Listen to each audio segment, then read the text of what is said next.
every guy wants a big garage. They don't care about the house. Every guy wants a big garage. We're high, low, high. Well, it's not our fault the floor's not level. I'm like, well, yeah, you poured it. That looks like hell. Well, it's not really our fault the roof's not straight. I'm like, you built it. It's finished, it's passed, it's wrong. Just do what you said you would do. That's all I want. Yeah, baby. Like Holmes. Oh, the money. This is ridiculous. I've decided now to gut it. Take it all down. My comes out of Me too.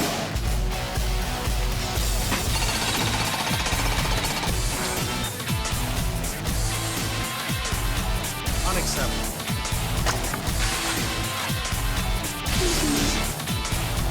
God, I love my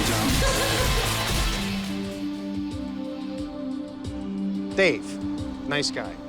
Lived across the street, had a dream. I like that spot on the corner. Nice big backyard that we see here. Walked into the backyard and thought, this is really cool if you could put a big garage behind the house, because every guy wants a big garage. I would like to build a shop in the back for my photography. The sign. That's what I call parking. The garage is built, reserved for me. It's a square box, 12-foot high ceilings.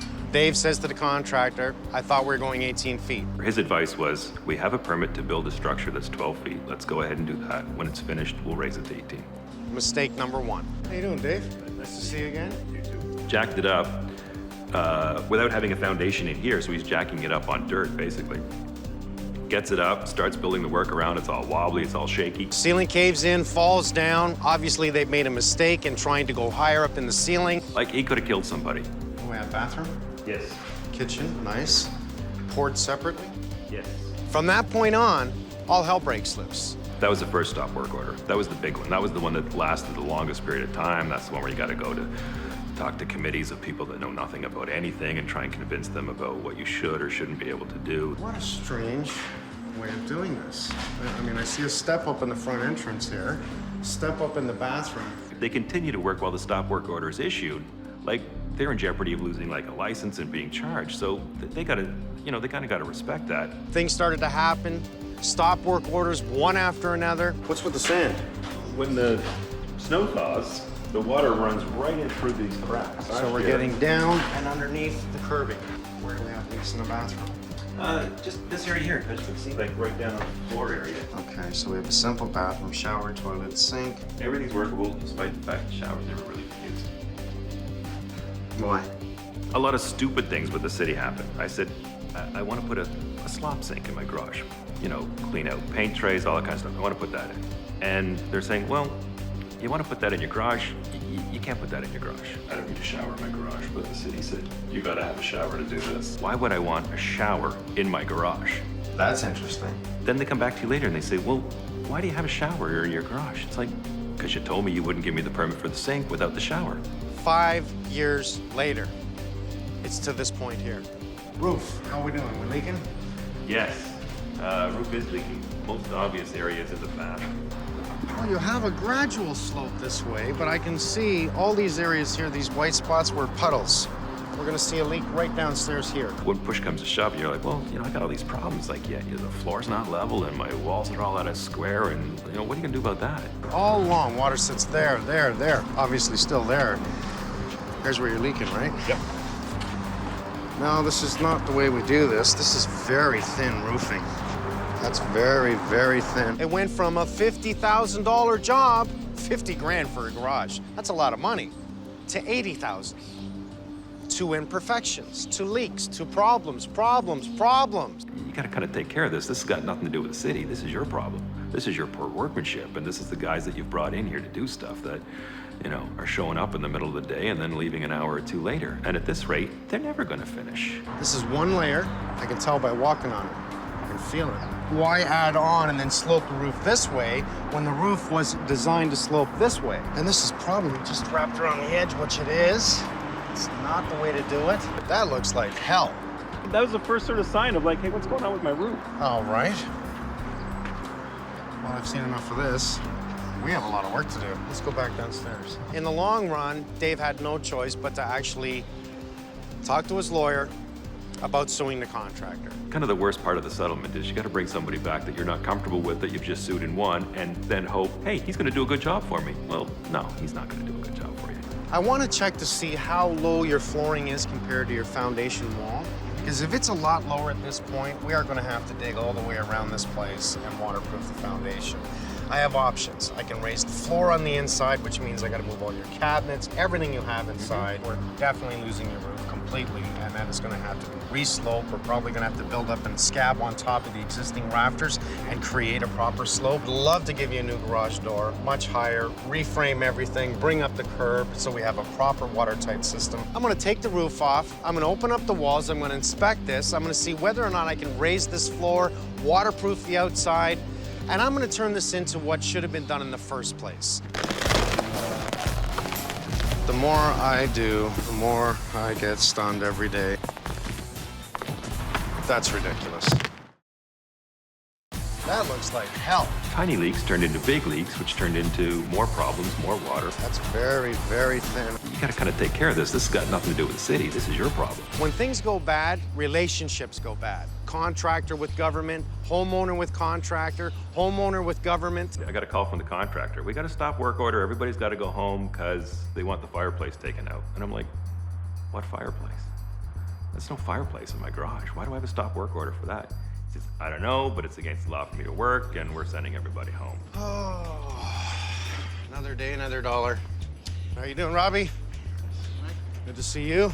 It's really an investigation day. I can't see how we're going to, do everything at once. We've got to figure out how we're going to do it. We're going to pull the roof and see what's been done, and we'll find out from there. It appears to be sloped well coming across this way, and then obviously we see it sitting in this area, and I'm sure the more water that comes up here, the more that sits. We got all kinds of puddles. What we might do is start ripping just on the perimeter a little bit, just to see what we're going to be up against. I think we got an easy pull up here. This is the good part about guys doing things wrong. Oh, come on. Oh, look at this. That's ridiculous. That's ridiculous. Looks like just 15-pound felt paper. Torch down to tar paper. Tar paper is very flammable. We could have burnt the place down. Holy cow. All right, obviously this is going to be easy. 5 minutes. I'm pretty damn sure of it. Good idea. We should save it as a rain carpet. Yeah, really. Look at this. Ants. You know what? The more I do, the more I get stunned every day. And I shouldn't be surprised. I just shouldn't be. This is the exact leak downstairs in the room where we saw the ceiling, right? So we see that this has been a water area that's been penetrated over and over again. And it's only, what is this, ½ inch? Not a smart move on a flat roof. Look at the rot, look at the rot. We have no choice but to take a photo plywood. I believe it's ½ inch, very flexible. But look how it's cut everything. It's just cut. He's an animal. Well, here's one thing that wouldn't have passed, and I'm really afraid of the structure now, just based on what I've seen. I'm not afraid it's gonna fall in. I'm afraid what I have to do to fix it. We have an R30 bad insulation right here. We do have a breathable space. No holes in this beam whatsoever, which means it stops airflow. So no wonder we have so much problems with the sheeting. Okay, so he has a double header. Oh, we're definitely got wet in there. Definitely got wet. This should have been tongue and groove. This is why we're gonna see it go so bad. But because it's so wavy, it's because it's not breathing. It's trapping moisture within the roof itself. It's not breathing. So it's killing all the wood on top. And I can't believe he hasn't flooded way worse than he already has. We see 2x10s, we see 2x12s with a scab on top. We see different layers. Obviously 2x10s on that side with ripped 2x4s on top. They tried to create a slope. This is gonna take me a while to fix. And this is just the roof, which scares the hell out of me. How much money? $80,000. Pissed is what I'd be.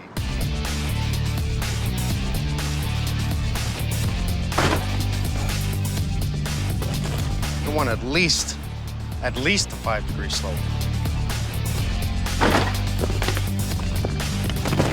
Insulation was somewhat correct. I mean, it's not that bad, but when it can't breathe, it's gonna rot all the wood. Now, it says 3/8 plywood. We've ordered 5/8, 75 sheets of tongue and groove. leave this row for walking for now. Pull up those two. One row, leave it. Okay.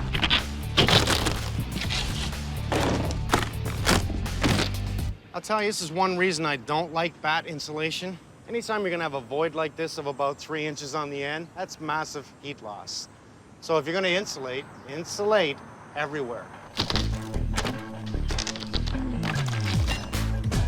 The idea was to rip all their 2x8s down and create the slope, but nobody used the chalk line. 1 3/8, 1 7/8, all in one section. They just cut by eye. So that's gonna make it go like this. We got a whole bunch of finger work there. A lot of minor things cause a lot of major things. At least they could have used tongue and groove. It wouldn't be so bad. What I can do is just pull all this off, you know, leaving obviously the 2x12s in place because these are fine. Fix all the insulation and then just re-slope it. A little bit of mold. Not a surprise to me.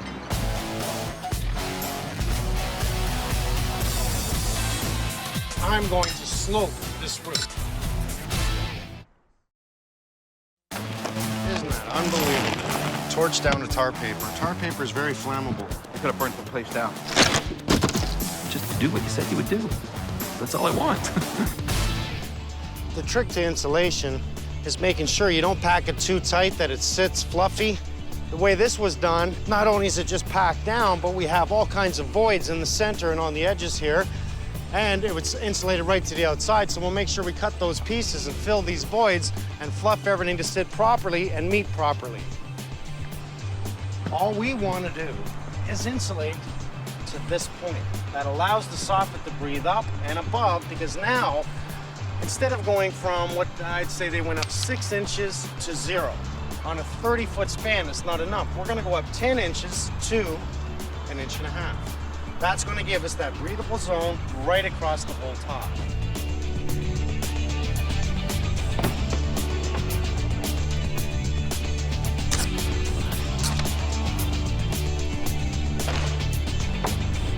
So we need a string, a chalk line, a skill saw, and extension cord, please. So we're gonna be from 0, 4 9 1/4, to 5 1/2 up.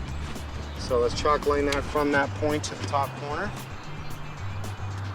Okay, so rip this, and then I want you to use that as a template. The crown is always on that side when you put it down as a template. Okay. Okay, and then keep marking, keep cutting, keep going.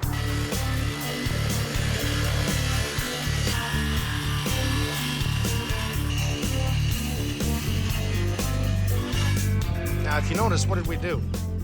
We cut the top side and not the bottom side. Right. This way we stay nice and true with all the rafters, and the top side is what we want to sheet with. Right. I like that angle, it's gonna work. Every one of them will go into place, we get it sheeted, and we have a breathable zone all the way through the top, which allows the bottom sheeting to breathe, which is what we want. We actually notice quite a bit of mold on the underside of some of the sheeting. So this way, we got that run straight down.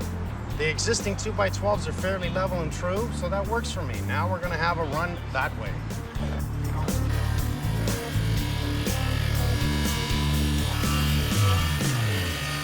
Got our plate on. We gave it a slope. It's quite a significant slope here. And what we're using is ring shank nails to hold it all in. These are nails that are actually ridged so that they grab into the wood. They don't pull out like you see some nails.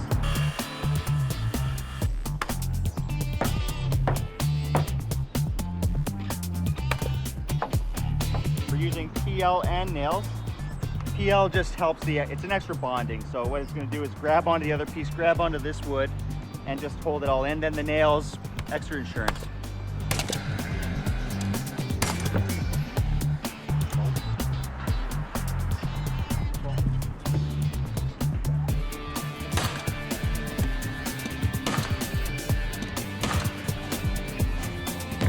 Let's cut them all at 24 5/8.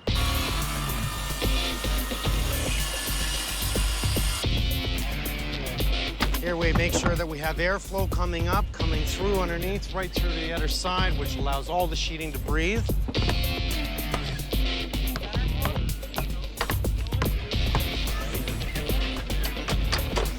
Really the idea with the safety rails is it's a warning. You even come close to it and touch it, you know you're too far. And when it comes down to it, do I want any of my guys falling off this roof and getting hurt? No.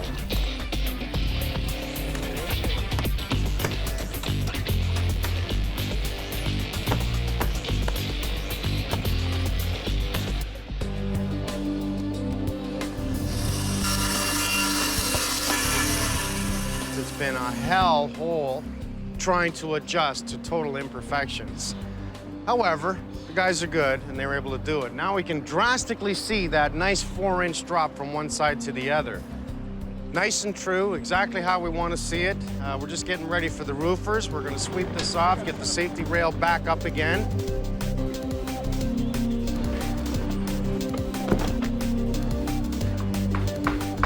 We don't want to get any heat or flame down to the wood deck. We put down this first and it covers sort of fire blocks those seams on the protective board so we don't have any chance of a fire. It's not 100% fireproof, but it does keep the heat and the flame away from directly being in contact with the wood. Now this looks light, but let me tell you, at 15 pounds minimum a sheet, it's not light. This is a very smart product to use. It's a fireboard, so when they torch down their first membrane, nothing's gonna light on fire. What we do is we offset the seams about half a sheet, similar to plywood when you're sheeting a roof. That way it doesn't sort of telegraph through on the base roof. Just flattens out the surface a bit. We're just digging around the foundation, and soon we're gonna be pulling off all the siding because the last thing I'm going to do is cover this up with a new siding. So that does not work for me, but we'll expose it and see if there's any rot or mold or anything. Never cover it up. Not a smart move. Pull it down, investigate, go new.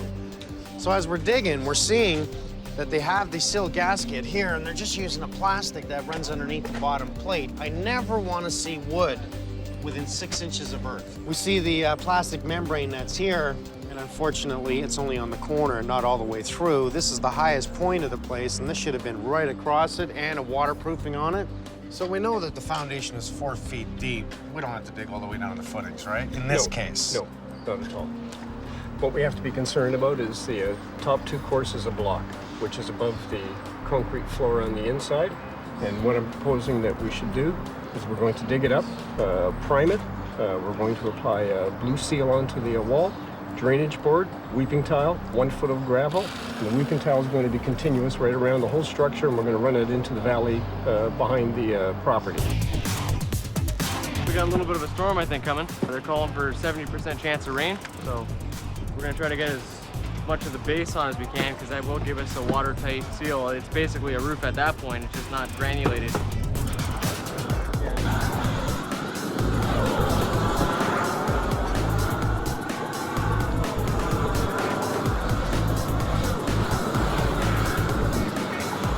Rain is coming, so we're hurrying, trying to cover this roof as quickly as possible.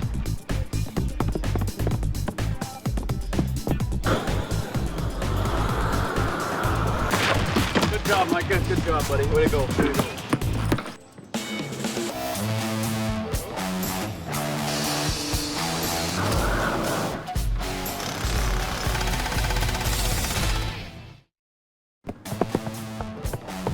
Rain is coming, so we're hurrying.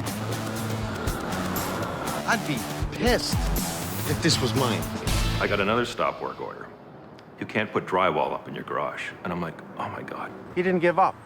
He pursued. He kept going. I went to my local politician. He couldn't have been more useless. He actually sent a letter to me on his stationery saying, I have no opinion about the matter. And it's like, wait a second. 5 years to build this thing is totally unacceptable. Going through hell not only with the contractor, but honestly with the government. I'm getting nowhere with these people. They're not answering my calls. They're not returning any of my letters. They want me to build showers instead of sinks. It was stupid. Stop work order after stop work order to the point that he's got to go see the mayor himself. He says, I have drywall in my garage. Nobody came around and told me to stop. And I'm like, And then even the mayor says, what's this all about? so he calls the guys that's getting all the stop work order. He's like, come on up here and explain this to me. So sure enough, this guy trudges upstairs and he sits down. He sees me. His face just goes pure white and he sits down and he's like, yeah? He's like, why can't Dave have drywall in his garage? Rambles on and on and on about why Dave can't have drywall. And he's like, that makes no sense whatsoever. Sign off and let him put drywall in his garage. This is ridiculous. How we doing up here, gentlemen? Doing good. Looking good. Look at this, eh? Strong, flat, and sloped. I'll tell you, one thing I love about these guys is not only do they do it right, they overdo it, and that's what I want to see. But look how this works. With the flashing on the outside that has the upturn and it's underneath, obviously, these two layers, what's going to happen is when it rains and the water's rushing down, and even if it does want to come this way, it holds the water here, directs it down to the bottom where the east trough is. But look how they've cut a precise 8-inch strip that comes right across, waterproofs from this point to the flashing, and then with the top layer that comes over, they'll cut it approximately 1/4 inch, 1/2 inch short. So when they heat it down, they see that bleed come out. They want to see that bleed. If they don't see the bleed, how do you know it's watertight? You don't. This whole procedure makes it perfect, and this is what we want to see. Money well spent.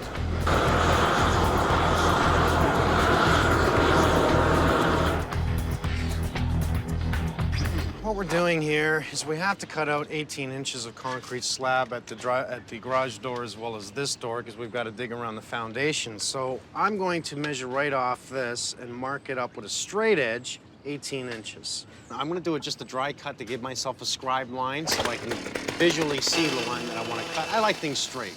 And if you don't give yourself a nice guideline, you're going to be all over the place with this saw. So we'll do a dry cut scribe, and if you notice, I'm going to keep my wood on this side, so if I damage concrete, I'm damaging stuff I'm taking out and not the good finished stuff.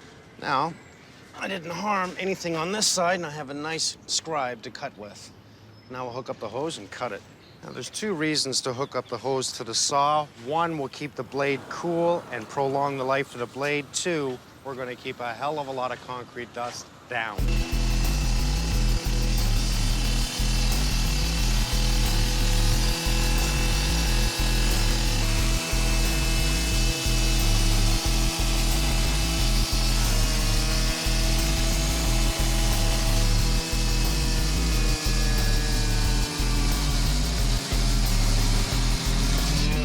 Now we barely raised any dust.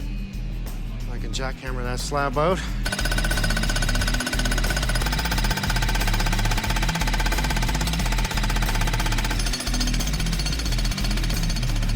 I'm telling you, as soon as we cut it, it snapped down. You can see the drop here.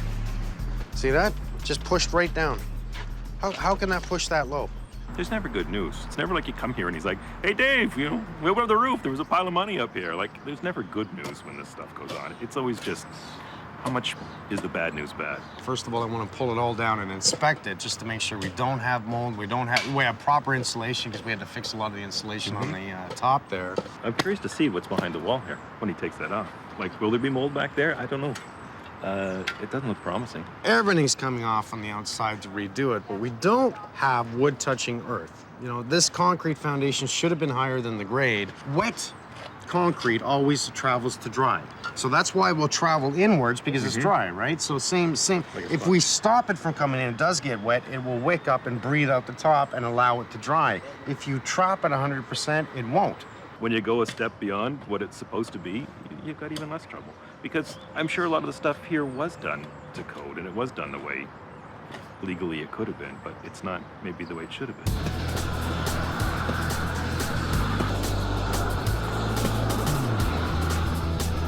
We're just chalking a line. We have to mark the splashing out on the underside so that we can degranulate it.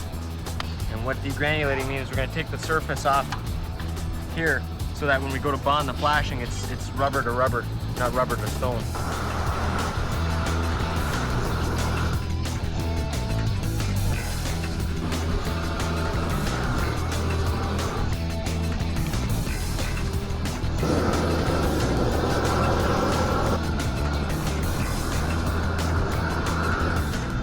Our slope of the roof is actually going this way.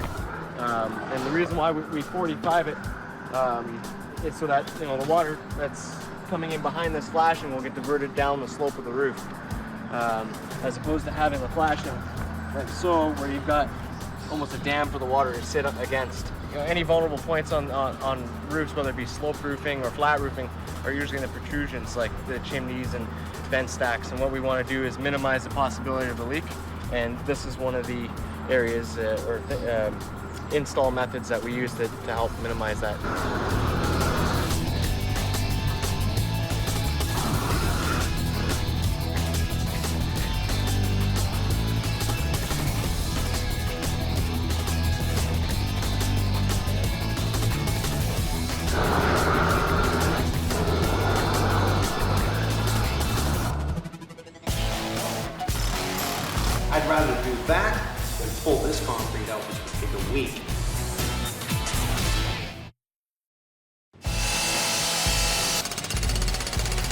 at this, eh? Strong, flat, and sloped. We have so much happening today. We've taken over the whole street. We're spraying the foundation wall.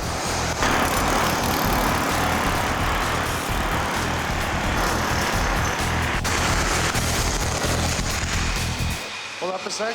I'm doing this for about 45 minutes now. That's how far I got. This floor is super MPA. It's super, we should be way ahead of this. Let's go over to the doorway here. This appears to be about 8 inches thick. So what I want to do is snap this out so that we see inside, not just the foundation wall. Okay. Okay, this will be a lot easier to break off because you can hit it from this side. Don't hit this floor anymore because I don't think I'm going to take it up.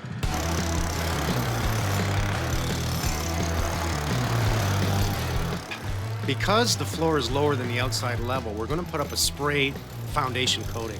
And it's just really like putting an elastic rubber band around your foundation. Once it's dry, we'll cover it up. This system is monolithic, it's one wrap, it's waterproof, and vapor barrier all at once. You cannot make a mistake because once the membrane is dry, it will dry to an ocean blue color all the way around. In some places you'll see that it'll dry up almost transparent, so you go back and you touch it up until you get that ocean blue color. Well, this is a good sign. At this point, I see proper insulation. I don't see any condensation or any worry of mold. So far I'm feeling good. We see a proper gasket seal at the bottom. See, this looks like a lot of damage, but it's not. It's just the lumber itself. We are seeing the black, but we don't see any mold, which makes me extremely happy. Damn, I'm feeling good. This is good.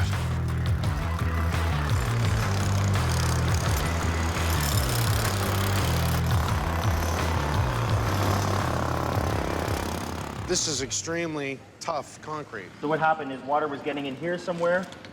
I was washing this out a bit, and you can see I can get my arm right underneath that, so that's going to create a weak point in the concrete. Let's take a hammer, go around the room, knock on the floor, see if you find any other hollow spots. Mark 'em. We'll deal with that, mark them, we'll deal with that as we go, and I want to bring in the laser level to see just how bad this is out. This is the high point. What do you got? 6 inches bang on. 6 and almost a quarter, so that's pretty level with the middle. Oh, I'm telling you, they have no idea how to level a floor. Well, when I phoned up Dean, the concrete specialist, he says we need a minimum of 4 inches on the floor in order to go over top of this. So I'm happy with that. And what that tells me is by putting the laser level, it shows me where the highest point is on the floor, how bad the floor is out and what we have to do to get a minimum of 4 inches. 5 5/8. Will we have to break down the middle area to hit the bathroom door is the whole ticket here. Everything else is high except the bathroom door. So that's our worst case scenario, is to raise this height here. Everywhere else is okay. I'd rather do that than pull this concrete out, which would take a week. Bins of guys pulling it out to put in a level pad. It will go over top of it. I'm not concerned about this. It's getting that 4-inch minimum. Very simple.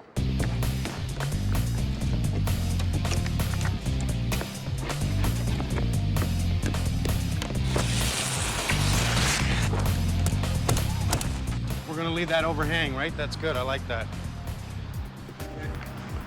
See that at the corner? It's not as bad, but you see a gap here and you see a gap at the end. Oh my God.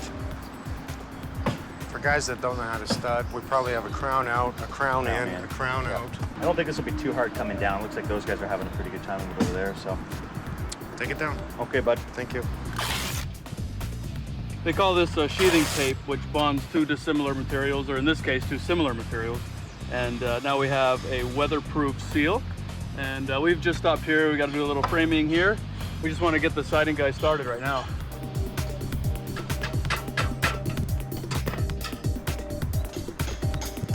We're using a concrete composite siding. Great product, hard to install, but in the long run, you're gonna love it.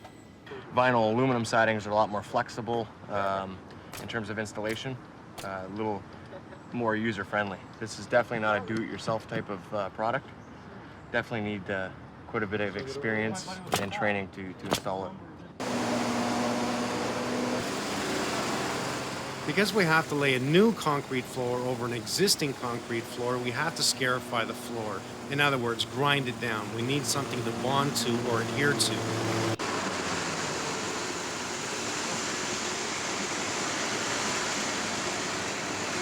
It's a workout.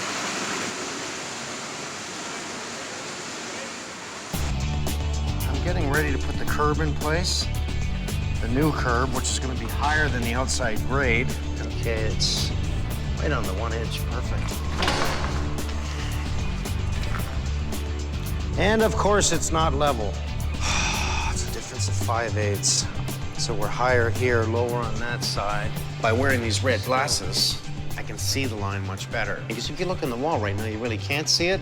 When I put on the glasses, I can see the line. Cool tool. Nice.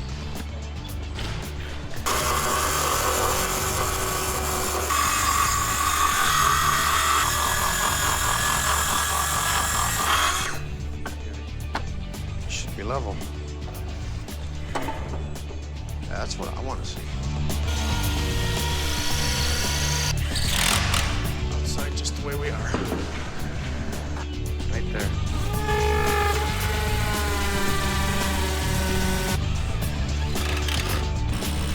We're going to put rebar into the existing foundation. And what this is going to do is lock this curve that we've now created in from being pushed out at all.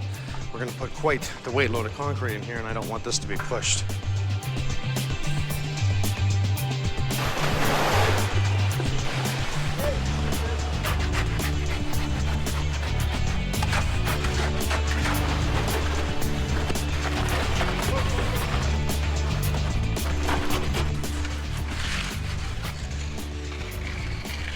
So let us sit 20 minutes? Yep, we're good to go. Nice. Good to go.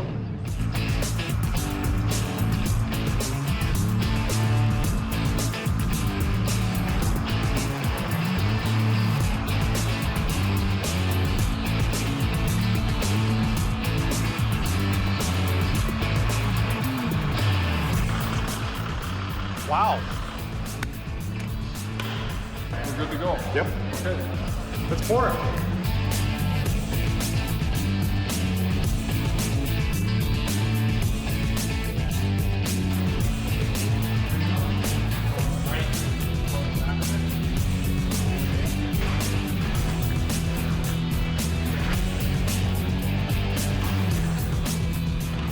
What we have to do to get the new concrete to bond to the old concrete is put down an acrylic bonding agent, and that has to be done within 20 minutes of us laying concrete.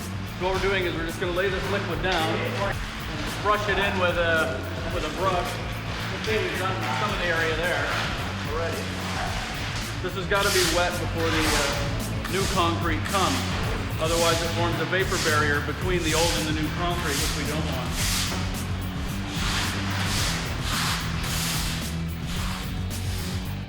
What's the MPA we have here? It's ultra horizontal, 25 MPa, and then we got the polypropylene fibers, the Novamesh HPP. That goes in the concrete. And this dissolves. That dissolves and it mixes through. Here's the old fiber that we were using, and there's some of that in there too. But basically, by using these, it's given us that structural equivalent to having a welded wire mesh in there, which is really good for the concrete if it's in the right place. That is brilliant. And basically, once this thing disperses, that's all through the concrete. Look how hard it is, too. Man, hard. And they're solid, they're hard. That's like a ton of rebar in there, but it's not metal. Polypropylene, and it's a hard plastic in here. Almost like a toothpick. Thank you.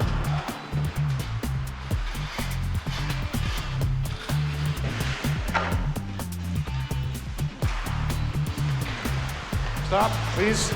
I just noticed as I got down on my knees that we had a slight hump in the floor, so I pulled out the laser level and just make sure that we have that mark on the concrete. It's 2 3/16 above our line. 8 3/4. I thought it was high there. It was a little high, so now they're raking it back. They'll float it out again, and we'll double check it again. We want it perfect. We have the opportunity. Let's make it right. That looks way better. That's absolutely perfect. That's what we want to see.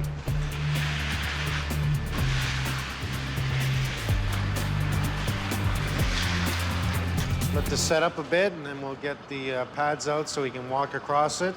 start hand troweling it to perfect it, but we're pretty well on the money for levelness. And you can see it, you know, it looks level.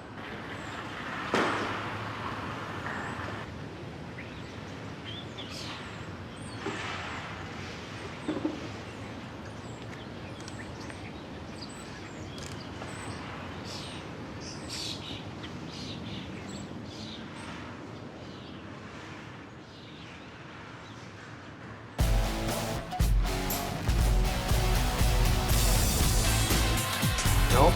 No, I don't want to shove it too hard. Getting a headache.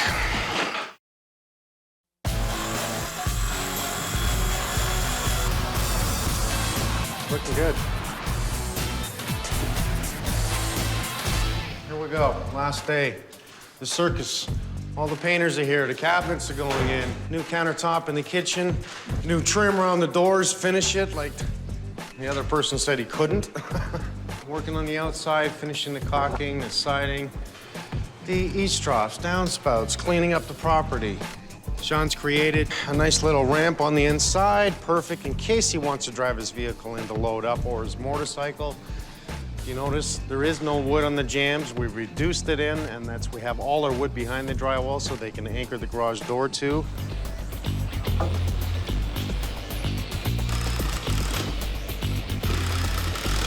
This is actually gonna look good, you know, because normally you see the wood all the time, right? Now we're attached to the drywall. It's gonna look good. It's gonna look clean. Yeah. That's the main part. It looks clean.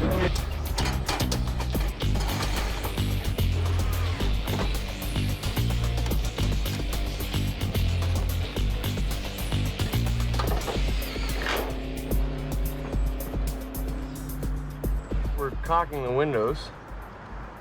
Water can't get past the siding, between the siding and the window, which would create quite a problem if it did. So we've got a nice color match caulking that matches the same color as the siding. We're just gonna seal everything up. Because the countertop is a U-shaped countertop and so big, I've asked Sean to order the countertop 1/4 inch short, that once we get it in there, we can maneuver it and then just caulk the top of it. Okay, we're just starting to get tight. Are we clenching that tile or something? It's just really tight. It's like rubbing all the way along here. Nope. No, I don't want to shove it too hard.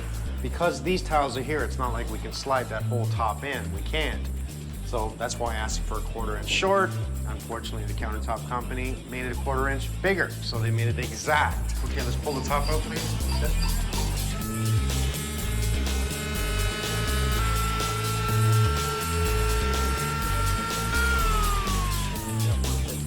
We already striped this.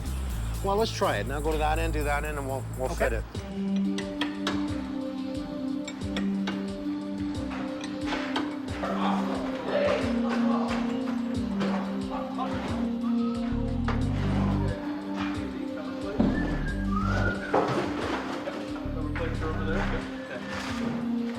Let's try and drag it more on the ceramic. That's right. Stay away from the wall on this end. And more than likely, everything's done square. There's probably no doubt in my mind. I just want to see if I can get it back just a bit more. The whole thing? Yeah, just so I don't have a huge gap here. If I have any room, I'd like to try and get it in. Now just push on that in if you can. Ready? That's what I wanted.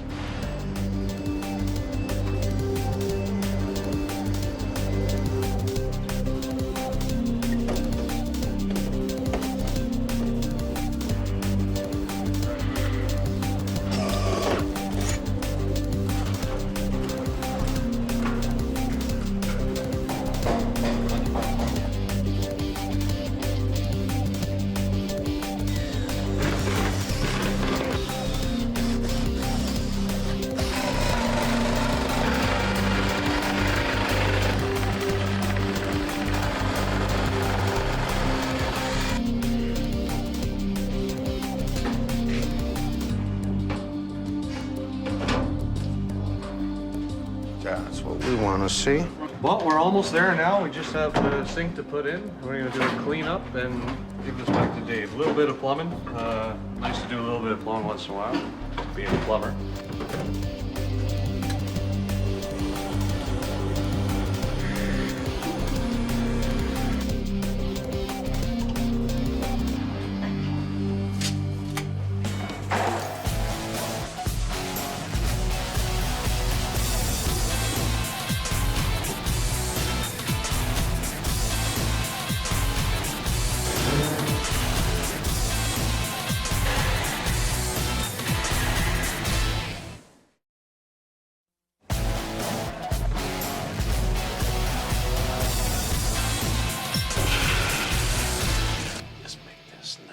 shiny.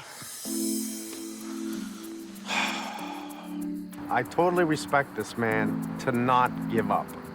All right, let's go get him. He kept going, and this man deserves someone to step in and say, hey, we can fix this. This man deserved everything that we came in to do. Hey. Are you ready? I am indeed. Okay. How are you? Just a little. Yeah. Just a little. Sorry about that. No problem. I've always said I'm trying to stay here till Christmas.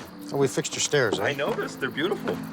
Great. It's Well, all the little things that add up to something. Well, that was minor compared to this. Oh, geez, look at this. Not bad, eh? Oh, it's great. Well, for me, what do? We walk in, it starts with a roof. Wow. Obviously, started with your roof, pulled your complete roof, restructured the whole thing, then did down a triple layer effect. Actually, it was 4 with the protection board. Not just a small roof, but a huge roof. Worked our way down to investigating, obviously, structure, foundation, dug up all the foundation. All new weeping tile all the way around, all new double coat water system with the blue seal and the outside plant and product. The structure's an important issue, we fixed that. The roof's an important issue, we fixed that. The foundation, a major important issue, we fixed that. New curb, brought it up higher. Yeah. So everything worked out just perfect with the garage door. Obviously, new eavesdrop, downspout, all the way around. The siding. You know what? This was so much work to do this siding, but I really like it. Yeah, it looks fabulous. It looks Not great. only does it look good, the longevity of this product is phenomenal. It looks fabulous. I wouldn't even believe this was the same building. It looks great. It does look different, doesn't it? Oh, yeah. It's like you put a brand new building here. We damn near did. We damn near did. Are you ready to go inside? Absolutely, yes. Yeah. Oh, a garage door opener. Oh, look at that. So let's talk about what we've done inside here. It's great. You know what? It makes a difference when the floor is level, doesn't it? It does. The leveling of the floor on the inside, I think, was more of a pet peeve than anything to Dave. We fixed that. We did a lot of investigation to see just what we could do with this floor. We brought in specialists big time just to determine, can we do this? So once we brought it up, we created the curb for you so you can drive in and out on your bike or your van, right? If you're gonna load up, at least you can get up over that. You have a sensor control on the garage door, so it's safe. This is a thermal door. This is not a cheap door. This is a very good door. It's winterized, so this way, when it's closed, you're warm. Now that the floor is up, we had a hell of a time today working with your cabinets because we had to reconfigure them. I bought you new countertops, sink, taps. It looks fabulous. Pretty good. Well, you can't tell you had any troubles at all. You make it look easy. Well, now it's easy, it's done. But the floor's brought up to the bathroom floor, so that works for me. Everything's nicely trimmed out. Yeah. We even went to the extreme of getting proper plates for all your speaker wire holes, because that was driving me insane. Yeah, that's cool. Again, this terminal over here. Yeah. So we put up that. We had to totally raise the height of this, so cut off your cork board, bring it back up again, and get it back into place. And I see you put a cabinet in over here. Well, that was kind of ugly. So for me, you know, that was just didn't work. So it just dresses it up a bit. Not only that, do you remember the hot water heater was here? Yeah. So we neatly tucked it in the corner, ran all the plumbing properly. It gets a lot more space in here. Yeah. Does it work? Absolutely does. Absolutely does. It feels great to be back inside. So the job started off right. Supposedly hired a professional contractor, got all the permits. As a matter of fact, he educated himself so much that he talked to the government to see how big of an area he could build, how he could build it, what his interests were, talked to the neighbors. You know, he did all the proper things. Well, I know everybody usually does the big hug and kiss for you at the end, and that just wouldn't work for us. But No. I wanted to say thanks so much, and I appreciate everything you've done, and we've taken a bit of time to put something together here for you. Why a world of hell? Why? Oh, look at that. So this is just our little thank you. This is Oh everybody my that was involved God. in like putting this together from your end. That's my crew. That's your crew. That's you and the crew. Oh, my ever impressed. Thank you. Thanks. You're a good guy. Automatic door. Perfect. Yes. Alrighty. Who's next? I recognize him. I've seen him on TV a couple times.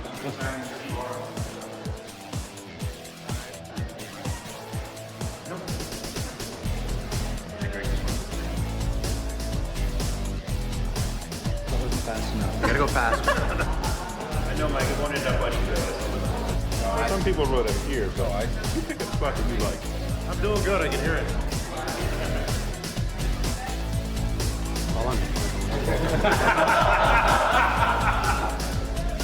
Great.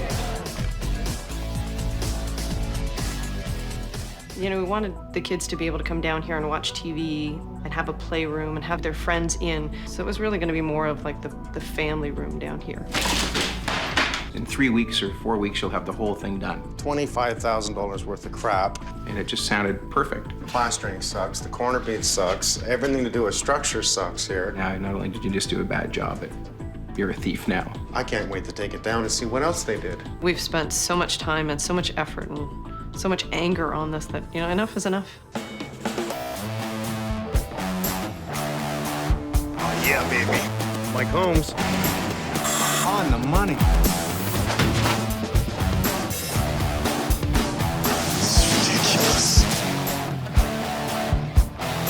I've decided now to gut it. Take it all down. Mike Holmes, I love you. Me too.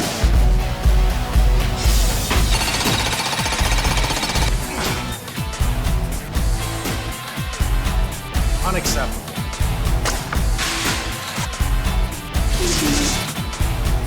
I love my job. Bruce and Diane bought this house, moved from a home that they actually renovated themselves. Took them years, but they loved it. Moving here was really more about being in a neighborhood, into an environment where the kids could go outside and play with other kids. This is a nice layout. It worked out well for the kids. They liked the neighborhood.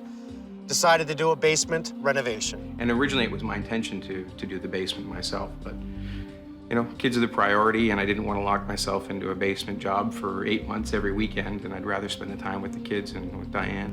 They've already done the renovations on the other home. They did not want to do it on this one. They thought they'd hire someone. I saw an ad for a company, and had a very intriguing name. It was all about basements and things like that, and so I went onto their website. Everybody can go on the internet now, and they can find anything and everything on the internet. But contractors on the internet, that's a different story. And the website showed fantastic photographs of like 15 years of service. Claims to be the best basement finisher. That's what his business is, finishing basements. However, he doesn't do the work anymore. Diane. Hi, Mike. Nice to see you. Nice to see you It's again. cold out there. Yeah. Bruce, Hey, Mike. nice to see you. See you too. His idea is to charge contractors across the country a monthly fee to be part of the system that when they get hired by this well-known company, supposedly, they've got business. And I made a call, and sure enough, within 48 hours, I had a guy here. What he's done is he's created a web base right across the country of hiring subcontractors that he doesn't know. You want to take a look? Sure, let's go. All right. Diane and I met with him. He had a fancy laptop, did a design for us right there, was talking about, you know, design elements for basements, things like that. It was all really encouraging, had all kinds of great ideas. And they said to the contractor, we want a basement like Mike Holmes does. Contractor says, don't worry, we work for him. I don't know this guy. I don't know any one of them. I have a list of guys that I use. They're not on it. So originally, I'd sort of got this into sort of like 3 zones. One was we have entrance from our garage here, and because we don't have much of a front hall closet, we wanted to make the entrance, you know, Diane would come in with the kids in the wintertime, come down here, put your boots and everything like that into like a cloakroom or what have you. There's days that I work from home or we work at night from home. So we really required a home office down here. Plus, you know, we wanted the kids to be able to come down here and watch TV. Over in the next area, what we wanted to do is have a media center, sort of our television built in here. The whole renovation was based on putting their TV inside a wall with a surround sound system. This is what Bruce wanted. He wanted that stereo room, the guy thing, the toys, the converters, sitting down, drinking a beer and watching the game. So they moved the steel post from here to here. And you can actually see here, they just cut it off on the floor. It's right at the point of the tie-in. So they Right. moved it over here to help pick up the load, square channel to help displace the load. What they ended up doing is they just actually recycled the post. So they cut it off, and then they reinforce it. Unbeknownst to us, they welded on a big 5-inch piece of steel onto the bottom of the existing I-beam. They welded in a bunch of rebar along it as well. This is finger joint strapping is what this is. This is actually very dangerous to be under. I can see you're holding up with 2 pieces of wood. Yeah, It's already come down. the whole thing has fallen off. It's already fallen. I came down to talk to the guys that were mudding and taping. They were the ones that told us that this bulkhead had fallen on them. And he knew about the kids, and that's when he said to me, could you imagine if this had fallen on your kids? If I remove this post here, you can see how the whole thing was just supported by a couple of screws up there. Let's just take this down, okay? This is the moment we've been waiting for. This is how you build a bulkhead. That bulkhead must weigh 150 to 200 pounds. That's upsetting. They got 2 little kids. And if they were down there at the time it fell down, This is totally unsafe. $25,000 worth of crap. The 2 guys that came to mud and tape said, you know, they started looking around and said, this is the second job that they had worked with the general contractor on, and the work was shoddy. And they walked me around before my husband even came home and started saying, here's all the problems. Jesus. Okay, that's not gonna work. And it's pretty scary when, you know, somebody that you hired is telling you what's already wrong with your basement. That's unbelievable. Okay. They were pretty amateurish. It was apparent that even the way they did some of the work. Like, there's no way that that's gonna pass, okay? So it sits there, and I guess it gets tied in to the bulkhead that was falling down. We got a metal studded wall in front of a 2x6 structure. Why'd they do this? I'm no expert, but I've done a bunch to know that it's not right. All right, you know I'm gutting it. Let me just take it apart, redesign this, and we'll put it back together again. From what I see, everything in there is crap. Starting off with the framing, the finishing. Keep smiling. Yeah, thanks so much, We'll Mike. see you real soon. Thanks again. Okay. Man, won't be hard to take this down, that's for sure. Let's take it down.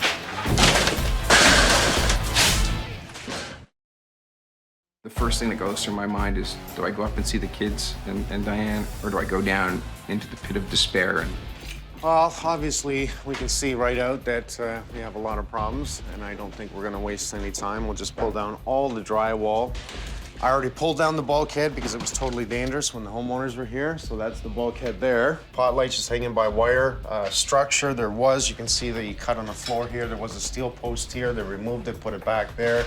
Moved the plumbing back, just the way they did everything, all to get this TV in. All 1x2 finger joints screwed in with drywall screws. It was only held by 2 locations. This one here, one on the end, and obviously this here, right? So let's just grab some tools, start taking down the drywall, remove all the metal studs, and again, we'll pull all this down, open it up, and redesign the room.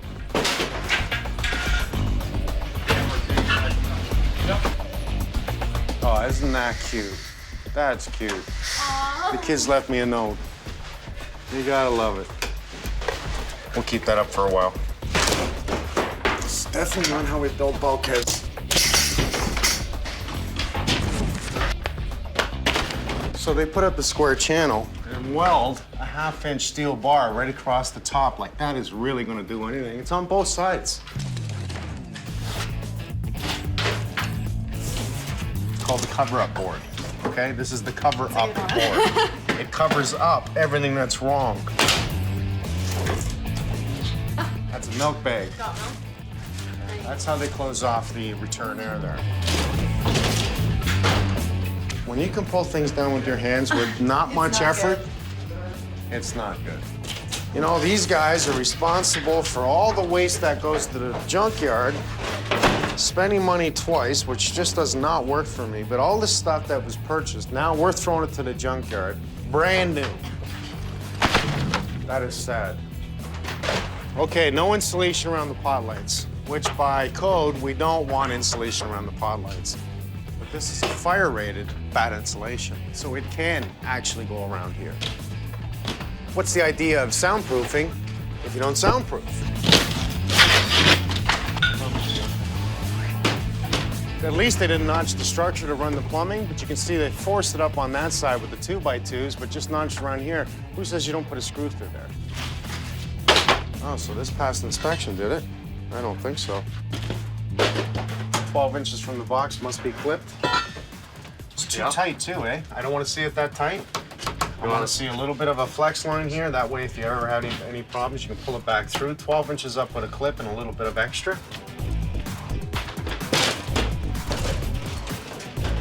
A little bad reception in this house. Yeah, just scoot through it. And you know what's cute about that is that's the new cable line that runs to the TV. Like it's gonna work. the TV? Oh, the TV doesn't work.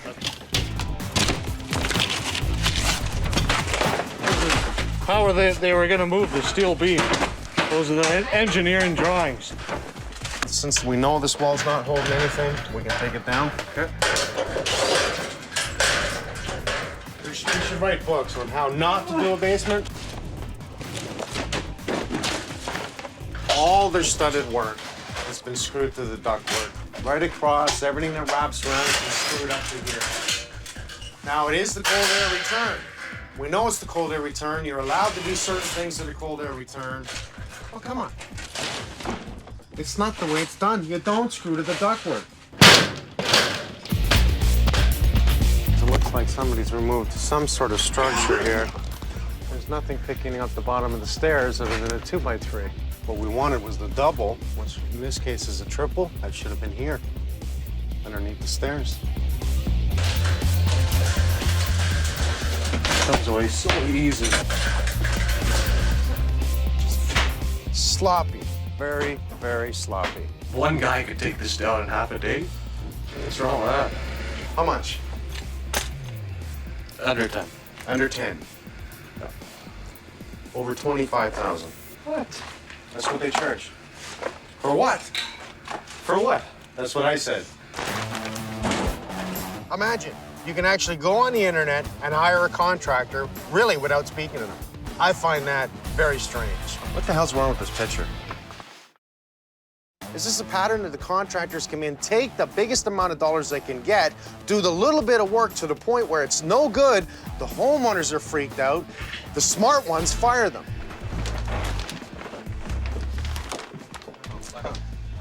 Now that we have everything out, it's just part of that I love about my job is that I get to investigate and see who's done what and how long it's been this way. Let's start with the small stuff. Do you understand the importance of vapor barrier? For every hole in an outside plastic wall, we'll give the equivalent to 1 cup of water per season in moisture for every hole in the plastic. The electrician came in, cut it right across the bottom all the way around so he could run the electrical, but nobody put up any tape on. This 2x6 wall is part of structure. What is it holding at the window? Nothing, right? We see nothing. 1, 2, 3, there's nothing at point. Nothing picking up point loads, okay? They even cut it out here and for some reason tended to move it over. See behind that void? Yeah.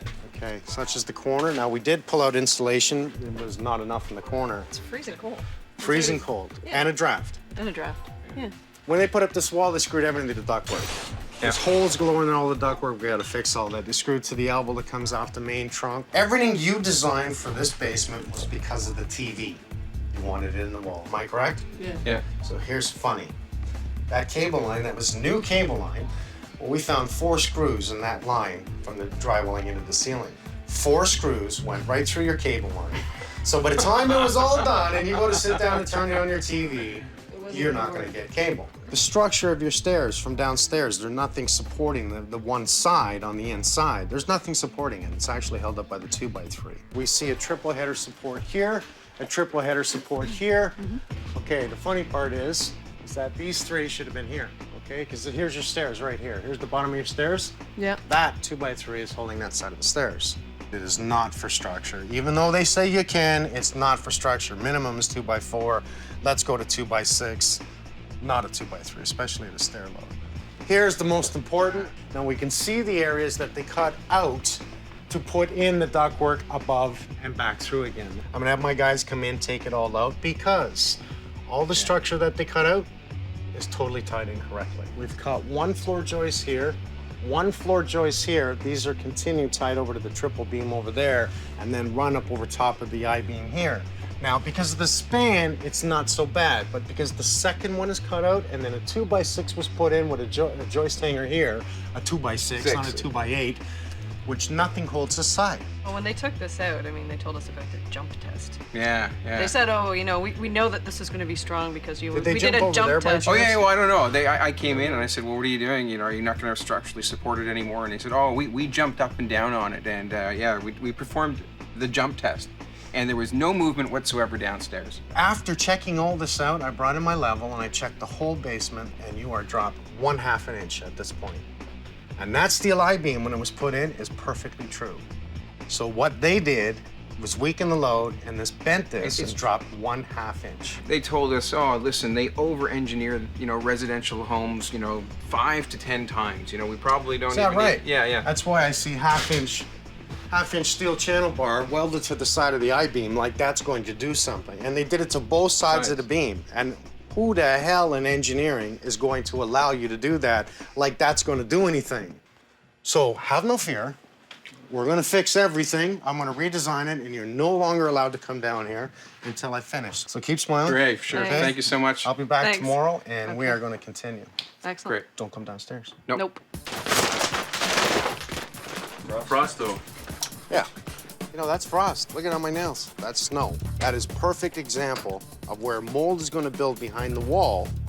For sure, mold will build behind this wall.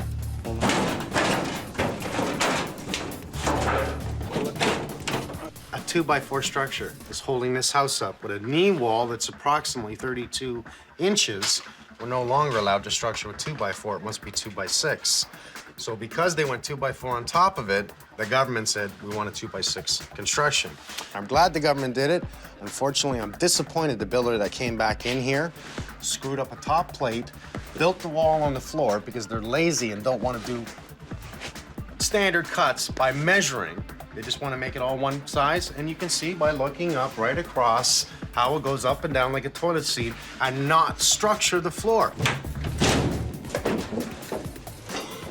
This beam cut with a 2x6 running across, not on structure, just tied into the blocking here. One joist hanger, at least he's got a joist hanger. So we have this area that's structurally held up with these two beams right on this 2x6, and nothing in this area. So that whole void continues down with no support. And they did a bounce test. That's funny. Oh yeah, they almost cut through that. Yeah. Look at you dumb buggers. Two of them jump on the floor. We perform the jump test. We're gonna have to double all these up. What a pain in the butt. They took a single joist hanger and made it into a double. Which wouldn't work. These are engineered to hold one at a time. That's why they make doubles and singles. Take up these two, please.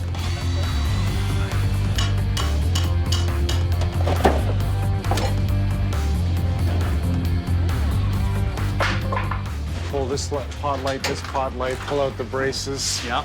Cut a piece that we can get up in, and then stand up and vertically get it in. Okay. So that's where they had their water softener drained into. So now what they had was sewer gas coming up through the pipe, through here, into this connection, draining into the water softener. So now you got sewer gas with your drinking water. This is not as strong as the I-beam. Is this hollow? It's hollow. It's very strong, don't get me wrong, but it's not an I-beam. I-beam is, you know, it's designed to take that weight load. Right. It's either I take it all out, or I just, you know, get them to cut out this point, get in a temporary pull. Ah, what the hell, you know what, we're gonna take it out.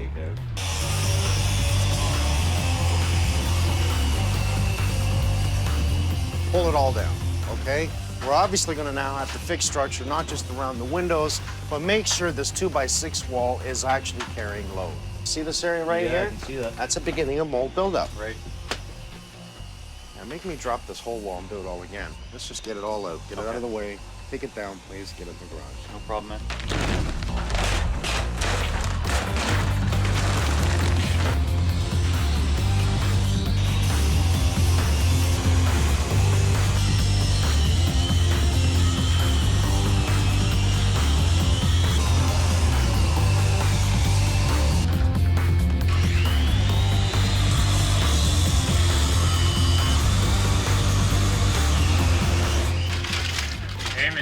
or? Instructions for their nailer. Oh, good. That'll come in handy when we use screws. Well, we'll keep the beam and use it for something else, but definitely not what it was doing here.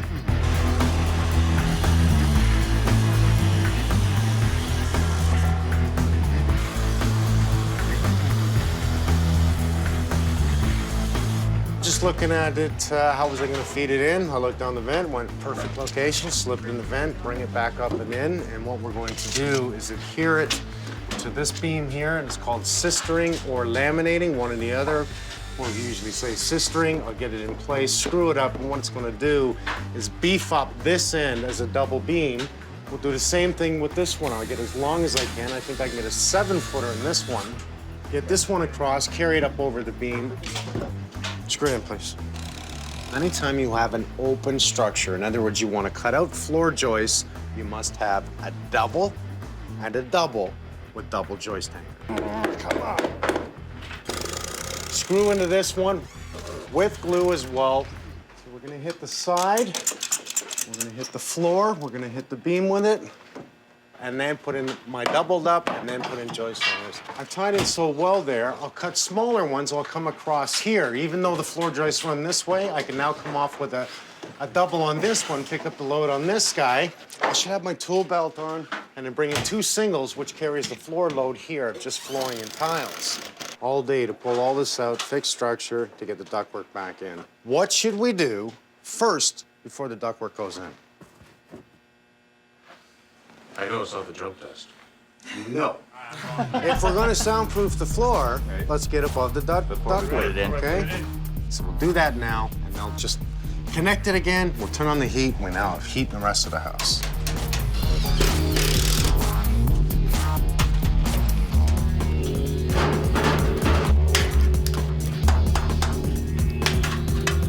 Gary, I noticed you're using an expansion fitting on the duct on the main trunk. We put it in one that's easier to, once we put all these fittings in, to tie the duct up. Because you're going from one side to the One other. side to the other, yeah. And it's also good for noise.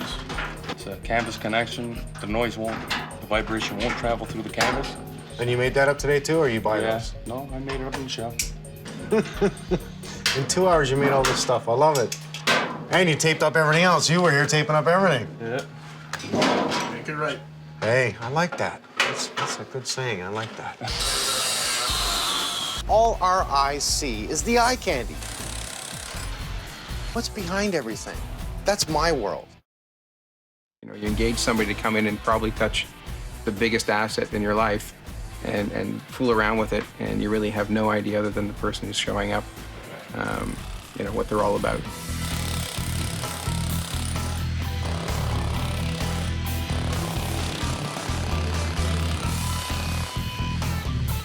It's a cutoff, so they just cemented around it to hold it in. Is that right? Yeah, you'll soon loosen that. Okay. Well, we're free. Like that was holding a lot. No kidding. Ed, you want to cut that?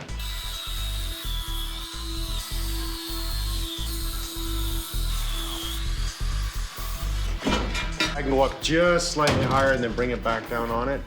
I have 83 and 7/16.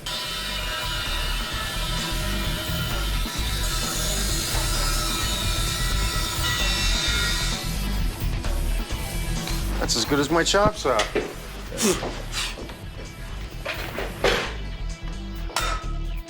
We're good. It's all yours.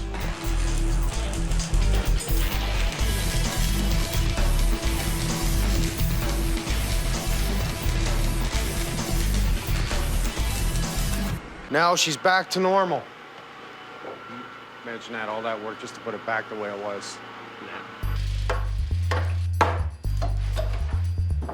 Absolutely no nails holding this in. Well, you can see how good this was doing. I took it down with one hammer. Oh, look at that. That's a top structured plate, supposedly. It was about a ½ inch off of the other plate that it's supposed to be tight to.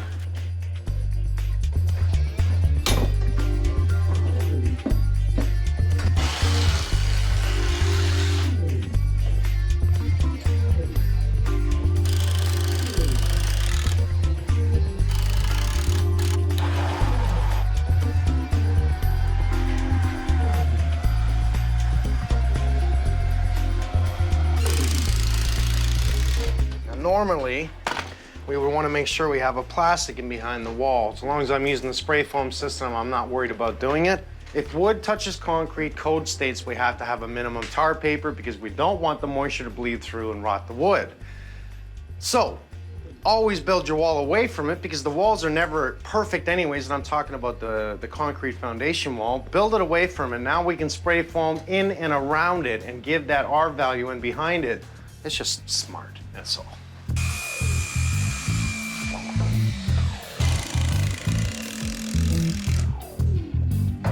Now I chose to put the wall here. So I have a nailing edge on the outside, I have a nailing edge on the ceiling. I put in 2 nailing edges to catch this wall to secure it.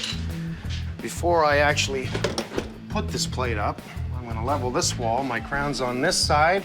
I don't wanna put my level on the crown. I want it on the opposite side of the crown for accurate reading.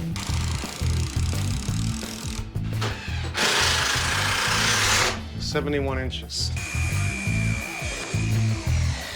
This is a big mistake everybody makes. When they make a tie-in from a partition wall to another wall, whether it's structure or not, they always forget the block in there. And the problem being is once it's drywall, we have movement on both walls, right? So if I were to take a simple 2x4, now we have a secured corner. It's totally strong, and we eliminate any possibility in the future of that cracking where it's tied in with plaster. Okay, give me 85.5 minus. 85.5 minus is minus the 16th, okay? By taking the wall and going off 16-inch on center right across and judging where a door can be, we can actually allow the door to be within the 3 studs of 16-inch on center and continue it. So our wall is perfect. And when we'll cut the drywall over the door and not at the edge of the door where it tends to split from the door opening and closing the weight of the door, we have a full piece of drywall around it. I never want to see you set up a door where we didn't have a continuous bottom plate. That piece has to be perfectly straight. If it's not, and our door at the bottom lines up on a slight angle, your door's screwed. By tomorrow morning, here's what we have to have done. All insulation pulled, excluding around this panel, right? Think of how the spray foam can tie into the vapor barrier behind the panel. Lose the stairs. I want you to bring out this 2x6 to the end here. Right. So we have a 2x6 wall. Then I want a 2x4 studded wall right in front of it, right across. So you're gonna build a knee wall up to this point. So let's visually think of absolutely everything for spray foam on the outside today. So tomorrow morning, they come in like clockwork and hit it.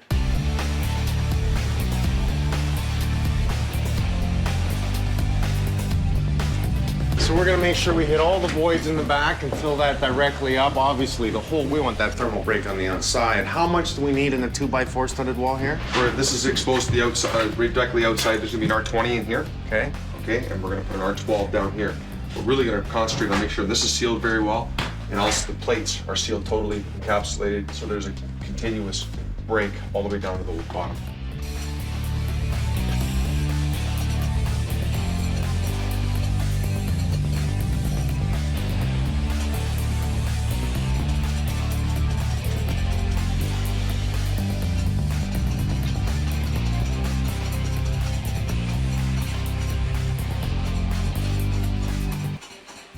This is gonna be the office. So she has 2 choices. She can put the back cabinet on this wall with her chair and desk, or she can put the back cabinet on this wall with her chair and desk. I think she's gonna choose this one. So if that's the case that the cabinet's there, we really don't want telephone and everything behind the cabinet, right? Can we put telephone here, receptacle, just in case? That way it gives her the choice. I'll tell you what, if they're on the internet through cable, we'll have to bring cable and a Cat 5 just in case. Well, even if they have it on the phone, and if they ever decide to go to cable, we should give them that option. Okay, go ahead, Frank. Now, this is just a storage room. They'll access it by here. We're gonna move the furnace switch, right? Yep. Okay. Right now, this is a dedicated line. So what we're gonna do is we're gonna leave this one here. Yep. Because I believe they had a fridge that was down here. Yep, so we'll use this for the fridge. Yep, that's the one. I'm gonna do a bulkhead on the corner here.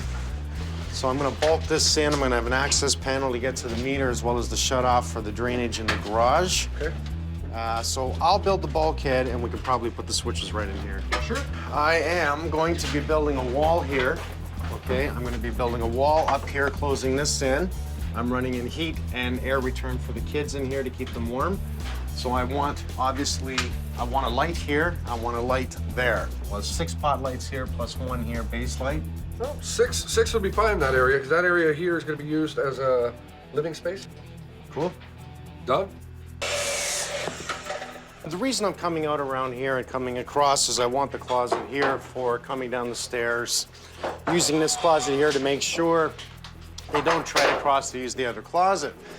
But main reason I'm coming out is so I don't have an angled bulkhead here. So that I come directly out here, finish off, that way my bulkhead's nice and straight and up.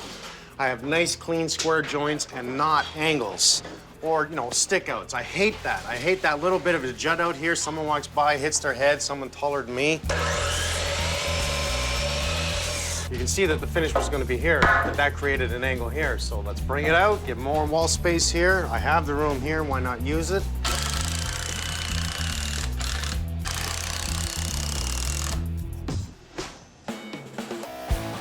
Imagine that. Didn't have to move the pole, didn't have to move anything. Just the proper design, and it totally works. What do you want to call it? Laziness? Don't know. I don't know. Wrong way. That I do know. So we're just finishing up the flooring, actually. We put down 1-inch foam, tuck tape all the joints, 5/8 tongue and groove plywood.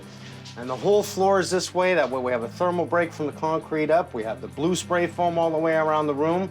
We have mold-free drywall and water-resistant drywall. I think we got a pretty good job here.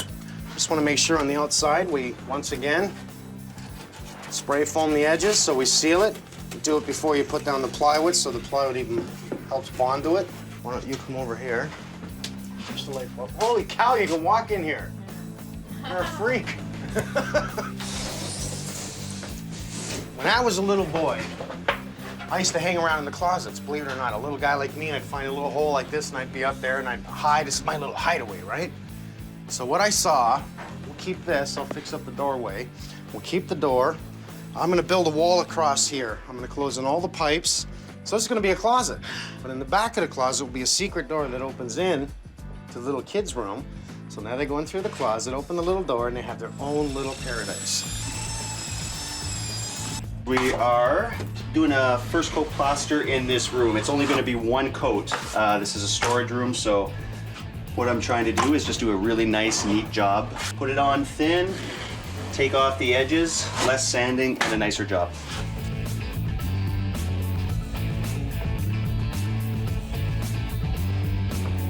Now wires.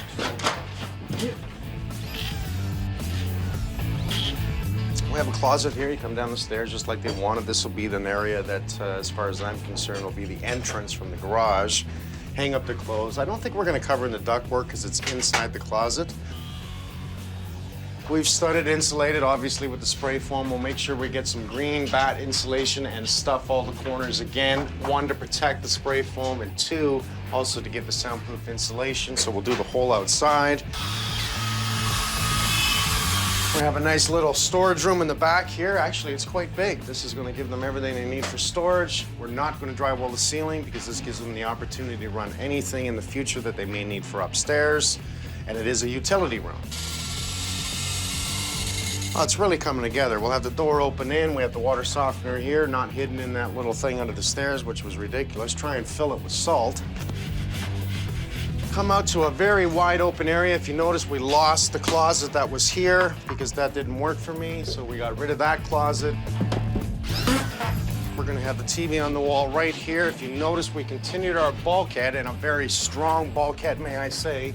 We continued that bulkhead right across here to cover in all the ductwork pipes, allow me to run wires, possibly in the future, if necessary, up through the bulkhead. I like it. Nice office area right here. We have 2 choice cabinet walls, so that full 101-inch cabinet can go either along this wall here or this wall here. You know what? They're gonna love this. Okay, Adam, pull it through. Honestly, it's always nice to run your cable and everything before you drywall, but in this case, we just found out that we need 2 lines run in case they convert it to a dish for the HD. All right, we're through. Adam's gonna pull it back through, and then I'll tuck it up through, right across, and down the wall. Coil it up in the other room, so in the future, when they put the dish on the wall, I just run it outside and hook it up.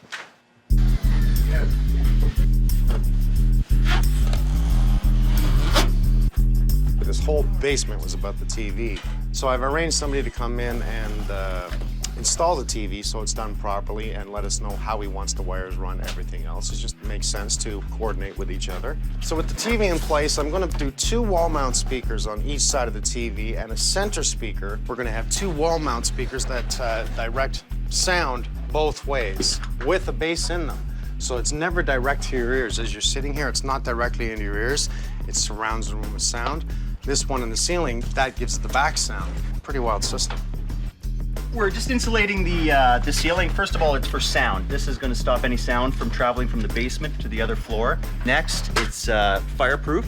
So we want all these joints as tight as possible because we don't want fire traveling anywhere up through there. If there's a gap, fire will get through it.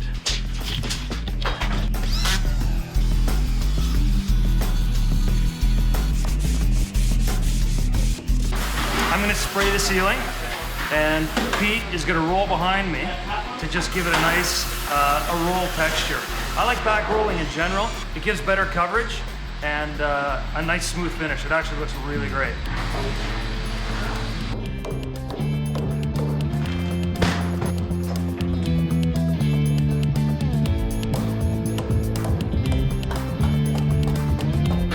How can we finish the edges here? Can we wrap around? Yeah, just to the end. Just under the nose, eh? Beautiful.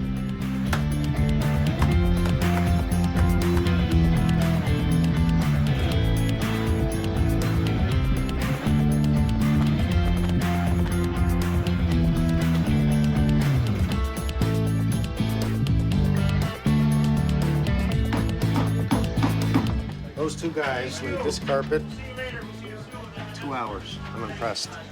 I'm really impressed. Perfection. We're doing a chalkboard for the kids. We were gonna put it right on the wall, but Craig and I were talking and we thought this would be a much better idea, putting a piece of plywood, good one side, and painting the whole front face. That's what Craig and his boys did here. So I'll just finish screwing this down and then we'll trim it out. Is that it there? Yeah, that's it there.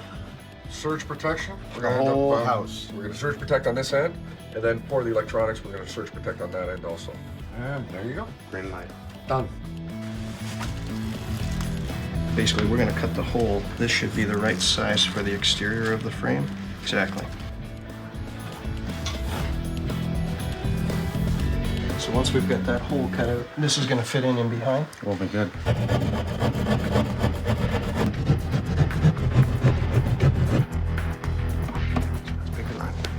I checked this on the back of the TV. So the top line of this is 1/2 inch below center on the TV. So if we mount this bracket 1/2 inch below your line and make it center and level, it should put the TV center of the TV. So as long as we get 4 lag bolts into solid wood, it's more than enough to handle the load. I really like the way these go in.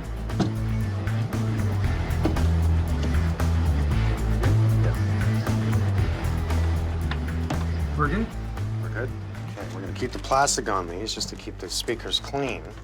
I'll pull them off after we clean the place up and put them back in place. I'm gonna be jealous, I know that much. I can tell this is gonna be gorgeous, and I just may not give it back to them. I just may say I'm moving in. Well, it's a fantastic TV, and especially for a basement type application like this where lighting is somewhat limited, this is the environment that plasma really shines in. I'm coming with a case of beer tomorrow. I'm gonna be tired after today, but tomorrow, hopefully there's furniture in here. If not, I'll bring my own chair. This is cute. Look. Pushing against the wall. Oh, you gotta keep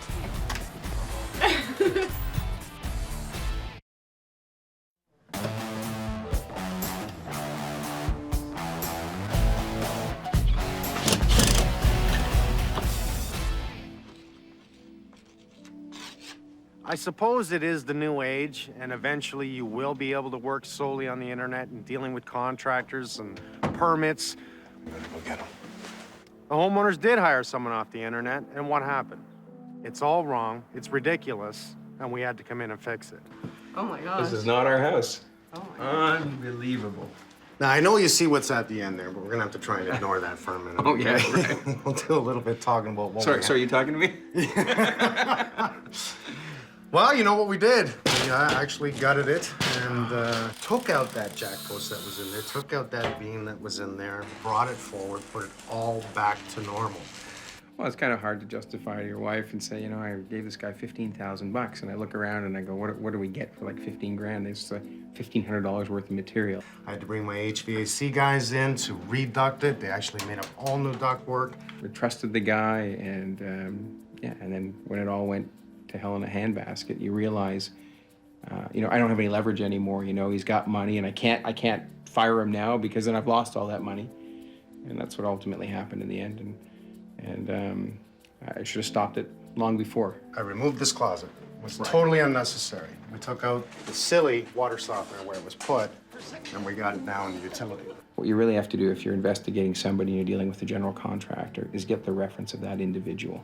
Your electrical panel. In behind that, we have put on a surge protector to protect your whole house. Oh, fantastic. This is something I'm going to recommend to everyone because the logic behind it is if lightning ever hit or anything like that, it's going to protect your telephones. It's going to protect absolutely everything in here. I don't care about the company. The company's one thing, but I want to make sure that the guy who's in my house, who I'm giving my checks to, that's making his representations, is the guy. That's the reference I got to check.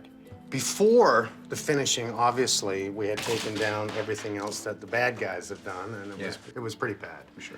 But we also took down all the 2x6 walls that were put up by the builder because they were not good enough, and we redid all of it. And we spray foamed this whole place. You see how warm it is? Yeah. And we've had the furnace off for hours. Yes. Yeah. Totally warm down here. So by losing this closet, we've now opened up this area as far as I'm concerned and then brought it into this area. So we make sure we give you a rail, dressed up the stairs. So that bumper will bump against the edge. Okay, so now you have a full closet to use. We've kept your ductwork open rather than trying to close it in. Yeah. And I see that it goes down underneath, so you must have... Back the way it was. Look at the height we have. Yeah, no, it's Oh my gosh. we didn't have that silly beam going on there, right? Well, the 1x2s that they used to hold up your old bulkhead, there was like 3 vertical pieces on the whole length. Wait till you see what we did to do proper bulkheads. We could hang off it. That's our own weight. Yeah. Here's where you can see how we did the floor. We see the foam, we see the plywood. Oh, yeah. We give you a separate outlet for your fridge in case you want to keep it there. There's also a separate outlet for the pump now as well. This is a much bigger storage room. Right. Oh, for sure. We went to the extreme and drywalling back in here just to a finish coat of primer for you, okay? There's the filter and the... There's Oh, your there's the water softener, everything out back in this room. Where it should be. Totally Yeah. where it should be. Yeah, perfect. I've made this area your office. You really made it clear to me that you wanted to be able to see the kids, so I thought if they're down here playing with the TV, which we'll talk about in a moment, I gave you 2 options. You can now put that, and this is the way I've designed it, you can now put your back cabinets on this wall or that wall. So it's totally up to you. I've designed it that way. Well, you ready to see this thing? I think so. Oh my gosh. No, I mean, not to do with the rest of it any injustice, but I'm just trying to take in the space. It's just unreal. That's great. Now, how does it look? Does it look bigger? Huge. Oh, yeah, yeah. This is really the ultimate system here. I'm glad that we picked it up together and put in something that you're really gonna like. That's the biggest TV I think I've seen. That's a 50-inch. Holy crap. What I'm gonna do is give you just a little bit of taste of this.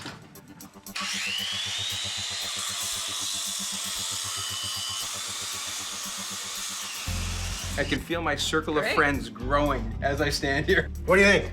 I love it. I'm envisioning my office right now. Wow, yeah. Oh, you know what? I have another extra special thing that I had to do for you. Peace of mind, we have a closet, right? Oh, isn't that great? I love it. I got you safe. Oh my gosh. Cool. And let me tell you something. I don't care who breaks in here, try and get that out. Come on in. Now, wait a second. I was gonna put a door here, and I keep thinking kid. They get excited. You open the door, you hit the other kid. So I chose to use curtains. Perfect. You're gonna have your coats in here. It's Yeah. their little hideaway, okay? So to me, everything was designed to be safe for the kids. Come on. Great. We also Oh my ran gosh. Oh my gosh, this is Out of amazing. control. Good looking This garage, is yeah. So I went and I picked up I things. We my have gosh, this is built our amazing. own chalkboard, and with this we put on 10 coats of magnetic. So we made it magnetic and a blackboard as well. So you just paint over top of it, and we created this just for the kids to play with, so they can put on anything they want, draw on it. We get in the table and chairs, and of course a TV with a DVD player. No? Oh my gosh. You think they'll like it? Yeah. They're gonna die. They're gonna love it. So come on in. Just walk in. Come take a look. It's okay. It's okay. Come see. Come on. Look. Is this your new playroom? Come on. Here we go. We got you table and chairs. Very pretty. Hey, look, the chairs are your favorite color. You like purple. What do you think about this, Eric? Your own TV. We have your chalkboard. You can also, it's magnetic, so you can put up all kinds of magnets on the board. You can write on it, and I put up that wonderful note that you made me when I first came in the house. You can erase it. Yeah, isn't that cool? All of us sat in here, all my guys, and we thought, okay, what can we do? Well, you know, you have to think of I'm gonna put kids. it away. Right. So we had to put up the board, because that's, you know, otherwise they draw on the walls, right? This will keep them drawing on the board.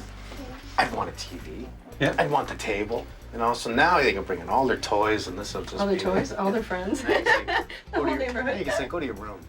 Yeah. And they're not gonna mind. Yeah, I'm gonna say, our dad, you know, I'll be in my room. Give me 5. Come on. Thank you. Return. Ready? High, low. Way to go. It's nice to see the kids playing in a room like that, eh? Yeah. They like, I mean, even when we were in there having dinner, they're like, oh, I want to go down to the room. I want to go down to the room. First, I want to say thank you. No problem, buddy. Awesome job. You led Thank it you. well. Very good, Dan the man. Very good, Adam. Where's Cran? Where's Pinky? Way to go, Pinky. Thank you.